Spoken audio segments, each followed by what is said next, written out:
Canon Scott Gunn from Forward Movement, and it's time for episode 5 of Leading Forward, Conversations on Discipleship and Church Growth.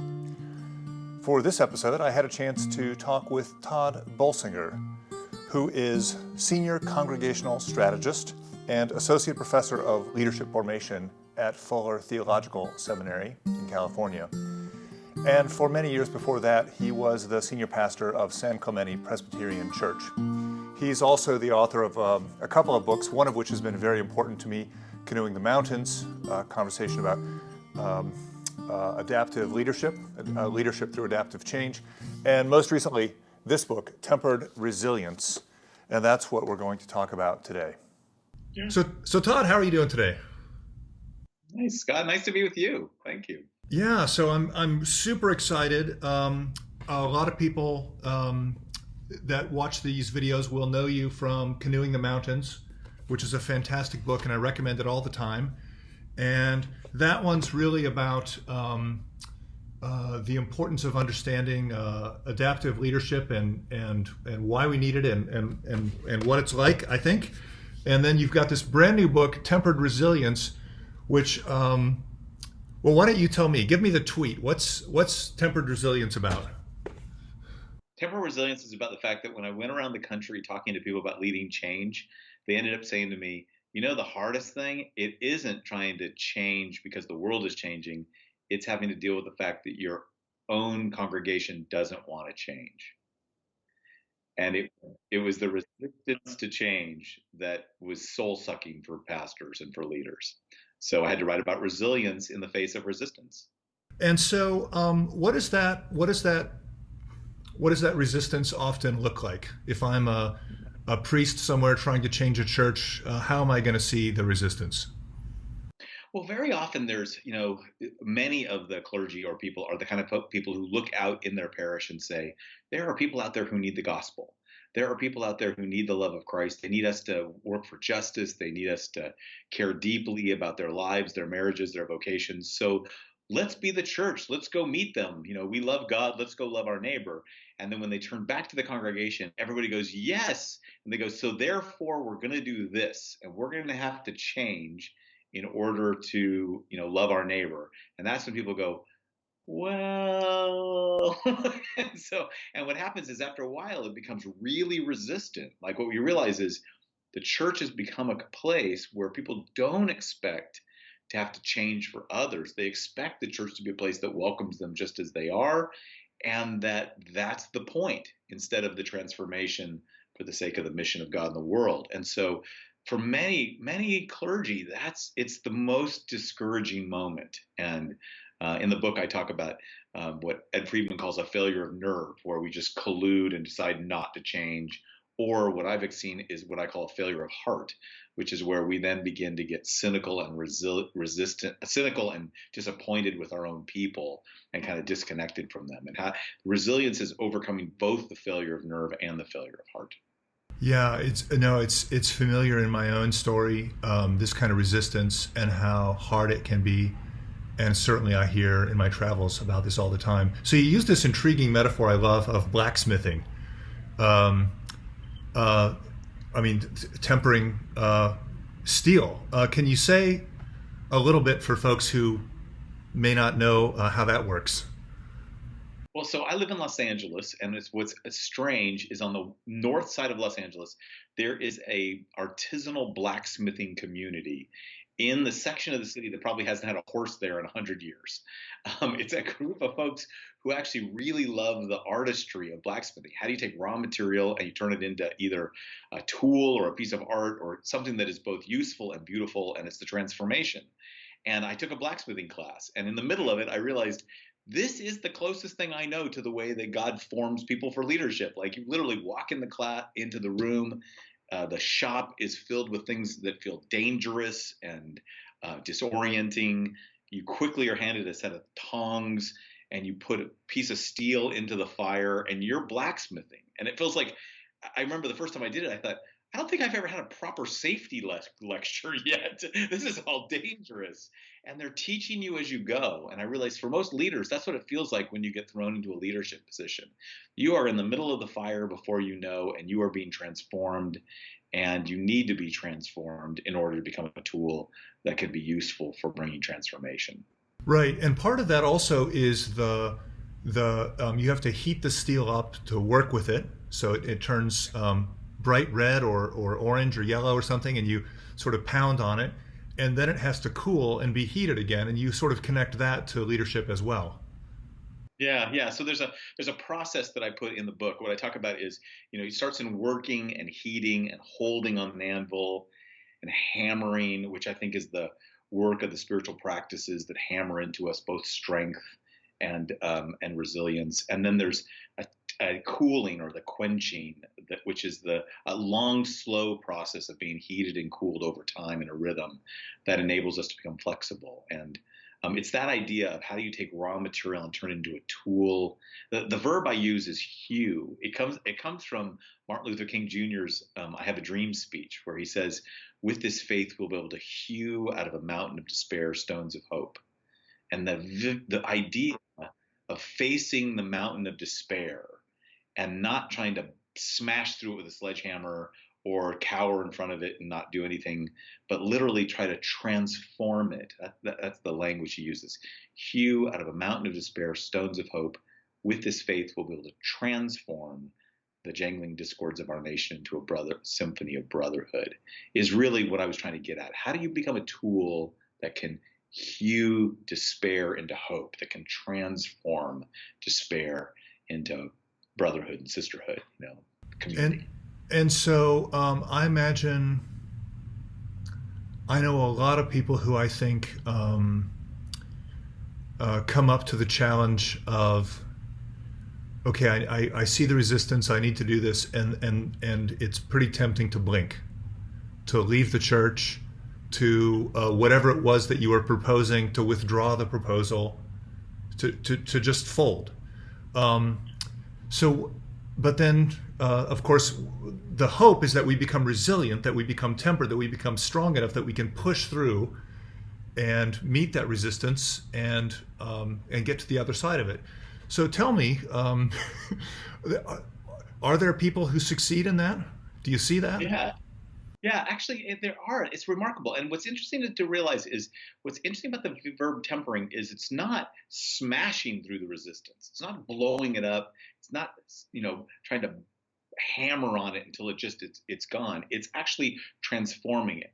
And so the very best leaders are the kinds of people who stay with people's resistance long enough so that they can actually help them envision the new thing that is becoming. And this is hard. This is really hard. And it takes, I said, it takes us both developing the resilience ourselves, but that's why the notion of it being tempered resilience is that it's not just strength, it's strength and flexibility, strength and adaptability. It's a kind of wise use of strength. And for me, some of the best leaders you see doing this are people who have been in some of these longer struggles, like the civil rights movement, or you see people even today in the life of the church that are working really hard to try to bring transformation to the church. They're staying at it. I've often said, these are the kind of people who know that this is going to be the work we're going to do the rest of our lives and probably our children's lives. This is bigger than us. This is bigger than one lifetime. Right. I love how you, the book sort of interweaves some kind of, hyphets and some of the leadership literature, and it interweaves scriptural narratives and examples, and then of course your own stories. So I want to ask you about a couple of those. I think sometimes I have felt at times, and I know others do too, that I'm not being a very good leader. Maybe I'm not cut out for it, and we forget about Moses and Aaron, and it's really hard, in fact, to find an example of a leader in the Bible who doesn't mess up sometimes. Right. But so I wonder if you could just say a little bit about what does the Bible teach us about, what can the Bible teach us about leadership? Well, the most important thing to recognize about the Bible's understanding of leadership is that leadership is a function.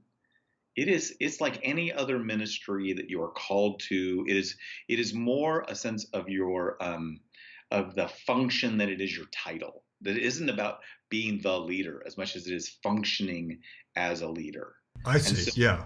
So you have people who, are called resistant to it, like Moses, um, who are called by God into this role that he wasn't trying to get.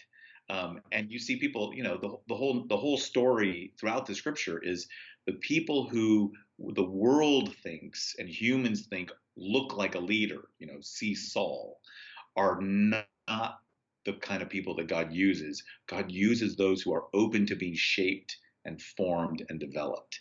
And so I'm a huge believer that leadership is formed, and that the key piece about being able to be a person who is able to be used by God to bring transformation. So that I define leadership as energizing a community of people toward their own transformation so that they can accomplish the mission of God in front of them. Right. And that is a formation process. And I think that's where most of us, we think the leader is born or a certain caste typecast. It's the people who are formed for that function. Which is really very encouraging, because if we identify that we're called to leadership and we feel like we're maybe not as effective as we could be, we can be formed, we can become more resilient. So I think that's encouraging, because it seems to me that if God calls us to do something, God also equips us to do that thing. Yeah, and or puts us in a community with a team of other people. I remember Moses had Aaron and Miriam. Yes. Right. So, like, one of the things people often miss is that throughout the scriptures you have combinations of people, leading together. There are faithful people. There's Priscilla and Aquila. There's Barnabas and Saul. There's Paul and Silas. There's, like, over and over and over again, you have these folks who are called together to accomplish this mission. Yeah, no, absolutely. And when I say equip, I don't mean that God, gives us a fortune cookie and tells us exactly what to do, but sends us into a place with the people we need.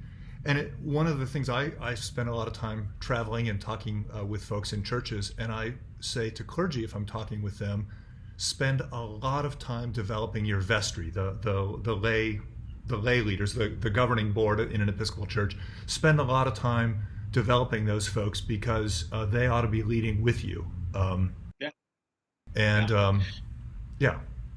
It's actually, I think it's one of the single biggest mistakes that young leaders make, is they forget that the board is called into leadership with you. That whatever that governing board is, whoever those significant lay leaders are. I'm a Presbyterian, so the work we put in with our session, and in our constitution, there's only two things a pastor can do without the session. One of them is to preach the scriptures, and the other one, ironically, is to pick the hymns. Like, everything else says together with the session.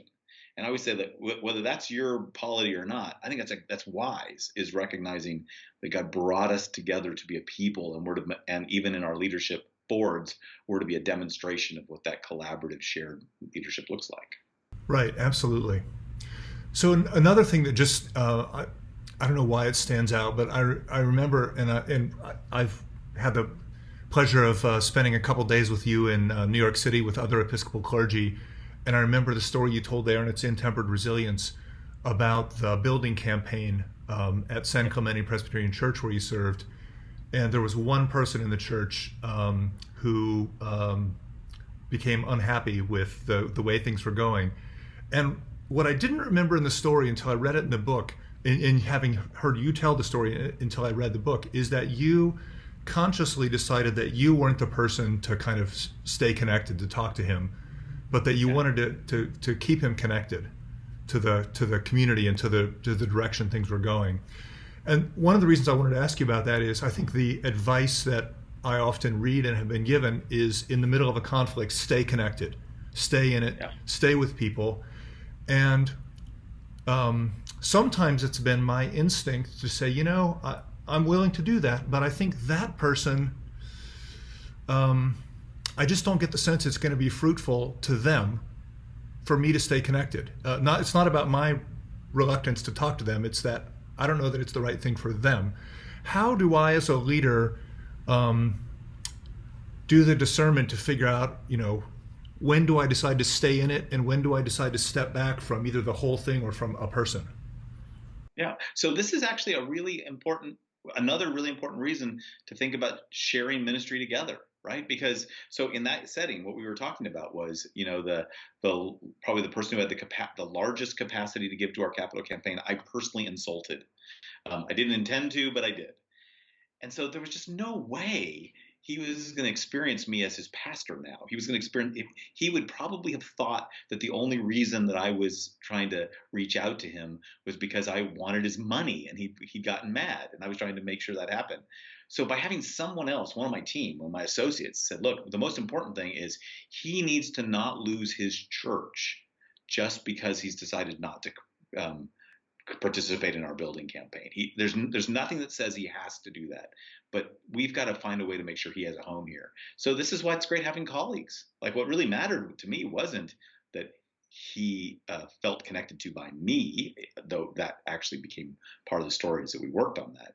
It was really mattered to me was that he kept his connection to the church so that he could keep growing in faith, that he could keep feeling a sense of being at home. That was really the important part. So in one sense, your job as a leader is to actually not necessarily say it's about me. It's to say it's really about what we're trying to accomplish. And sometimes that means somebody else needs to do it and not yourself. Right. No, absolutely. So this is, we're in the middle of this pandemic, and I think I don't want to, in no way for a second do I want to minimize the suffering and the death and the horror of what's happening. But at the same time, I also think it's true, this gives us, if we ever needed any permission in the church to change in a very change-resistant culture, this is it. There are opportunities for innovation and adaptive change that would have seemed unthinkable a year ago are now suddenly possible. I wonder if you've been hearing stories of people making changes, or if you'd have any advice for somebody leading a congregation in this time. What do you think? Yeah. So on March 13th, Friday the 13th, it was the last time that I spoke before a group of people. I got on a plane, flew home to Los Angeles from Sioux Falls, South Dakota. In the Denver airport, they handed me a Clorox wipe and told me I need to wipe down my own seat. I knew the world had changed at that moment because of the coronavirus. I had been up until then pretty skeptical or resistant. I'm a change guy, but I was resistant to this thing a little bit. Well, by that Sunday, every church I knew was online. Everything was moving dramatically. I had 15 speaking engagements canceled in the next 2 days, and I've had 90 since then on Zoom. Wow. Yeah. Like all of a sudden, I have now been able to work with leaders in ways around the country and around the world that I never would have in a normal environment. I'm not saying that's a good thing necessarily. What I'm saying is that there are unexpected opportunities that we could not have seen coming. We could not have seen that coming. And one of the things that I say in almost all of these is, in the same way that the coronavirus attacks the underlying conditions in a body, and that's when we know we're really in danger from COVID. Like my 78-year-old father who has diabetes, like the wrong delivery boy shows up at his house without a mask, it could be really bad. What COVID has done to most of our churches is it's made the underlying conditions come to the surface. Yes. And Ronald Heifetz himself, who's the thought leader behind adaptive change, wrote an article in 2009 that talked about leadership in a permanent crisis. And I do a lot of talking with people about how not to waste this crisis. And the way you don't waste it is you look at using the crisis as the opportunity to address those underlying issues, what Heifetz calls hitting the organizational reset button. And what I think this moment gives us, and for as many moments as we're in this, and I'm hoping, vaccines could be coming around the corner, and maybe we got 6 more months of this. I'd love to be out of this, but I would want to think that in the next 6 months, one of the things we could do is actually put our mind to what are the kind of things that we haven't been able to address that when we come out of the pandemic, we'll be better equipped to face because we've gone through this. And I think that's the moment we're in. Yeah, no, certainly in my work at Fuller Movement, we've been doing this left and right, everything from business processes to the way we are marketing and connecting with people, the kinds of resources we offer. And a lot of what we're doing, we're starting during the pandemic, but we'll continue. This was the license we needed to get bold and try some things. Yeah. As long as people have the ability to keep to not shrink back, right? To keep at it. Oh, exactly. So some people watching this will be clergy who are worn out, discouraged, and I think a lot of folks meet the kind of resistance that we're talking about and give up. What encouragement? So obviously, one thing to do is go buy Tod Bolsinger's book, Tempered Resilience, and read it. So that's one thing to do, and get Canoeing in the Mountains too. Amazon will probably sell them both to you at the same time. But so that's one thing. But aside from that, what encouragement would you give to the frazzled, worn-out leader who says, I know that my church needs to change, but I'm not sure what to change, and I just don't know how to do it, or if I'm up for it? Yeah. So two thoughts immediately. One of the things I loved about Heifetz's article about leadership in a permanent crisis is he says, notice there's two phases to every crisis. There's what he calls the acute phase and the adaptive phase. He said the acute phase is like when a person is brought into an emergency room, hospital. Right? You come into the emergency room, you don't worry about big picture things.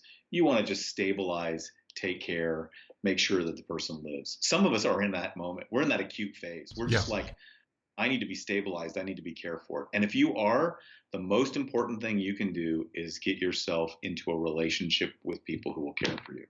Right. I just go my way to say, look, this is the moment for you to get a spiritual director, a coach, therapist, maybe all the above. This is really what you need, is a group of people who will hold you and be with you in this, because clergy especially report high degrees of loneliness.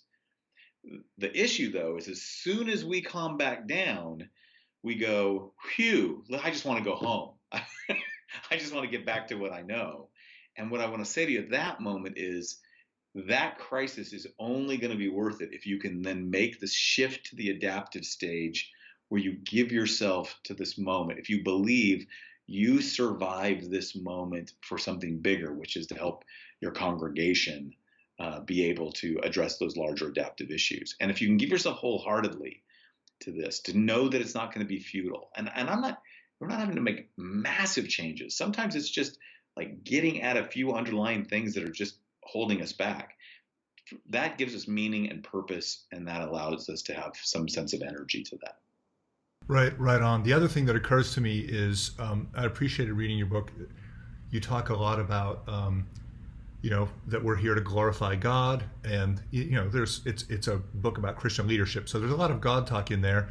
And I suspect in your fuller context, it might not occur to you to say what I think sometimes needs to be said to myself and other Episcopal clergy, which is also don't forget your relationship with God. What's the love of the calling that you answered in the first place? I have a friend who's very wise, who mentors a lot of clergy, and I know her first question always, anytime anybody calls her with a problem, her first question every time is, how's your prayer life? It's like, how is it with your soul? Yes, exactly. And it occurs to me that I think sometimes I don't know about other mainline Protestant churches, but in the Episcopal Church, I know, because I spent a lot of time talking to clergy and I've read the studies, it's easy for us. We're so busy trying to take care of other people that we forget our own journey as disciples. And I think it's really hard to get through a crisis if that part's not right. Well, one of the things that I do in the book Tempered Resilience is I have people think through their spiritual practices. And I say, what spiritual practices do you think you need in order to have resilience in this moment?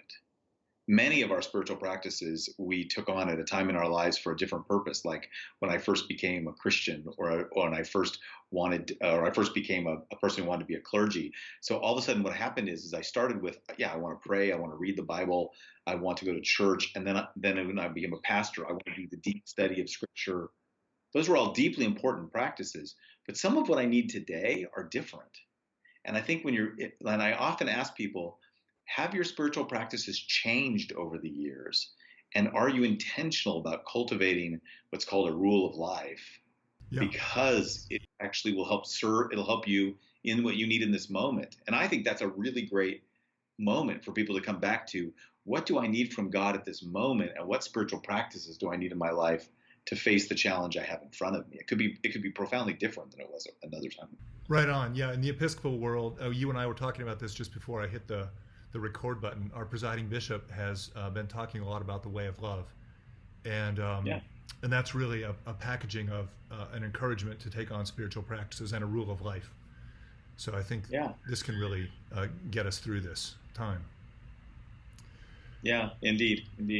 So any other, before we go, any final thoughts that you'd have, encouragement or questions to ponder for Episcopal clergy and lay leaders?